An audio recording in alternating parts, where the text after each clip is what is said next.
বুধবার রাতে ঢাকার বাইরেও পালিত হলো বুলডোজার কর্মসূচি। ঘোষণা দেয়া হয় ফ্যাসিবাদের কোনো চিহ্ন না রাখার।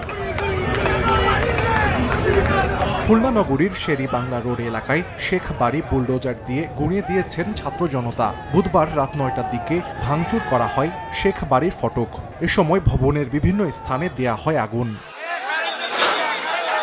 বরিশালে বুলডোজার কর্মসূচি পালন করেছেন বিক্ষুব্ধ শিক্ষার্থীরা। নগরীর কালীবাড়ি রোডে ভাঙচুর ও আগুন দেয়া হয় সেরনিয়াবাদ সাদিক আব্দুল্লাহর বাড়িতে।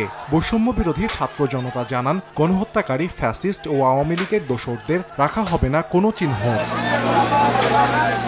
এদিকে কুষ্টিয়ায় শহরের পিটিআই রোডে মাহবুবুল আলম হানিফের বাড়িও গুঁড়িয়ে দিয়েছেন বিক্ষুব্ধ ছাত্র জনতা। ভাঙচুর চালানো হয় জেলা আওয়ামী লীগ সভাপতি সদর খানের বাড়িতেও। স্বৈরাচাররা রাজনীতিতে ফেরার চেষ্টা করছে উল্লেখ করে ফ্যাসিবাদের বিরুদ্ধে আন্দোলন সংগ্রাম চালানোর ঘোষণা দেন ছাত্র জনতা। একই সময় রাজশাহী বিশ্ববিদ্যালয়ের জোহা চত্বরে জড়ো হন শিক্ষার্থীরা। সেখান থেকে মিছিল নিয়ে পৌঁছান শেখ মুজিবুর রহমান হলে। পরে ওই হলের নাম ফলক পরিবর্তন করে করা হয় বিজয় ২৪।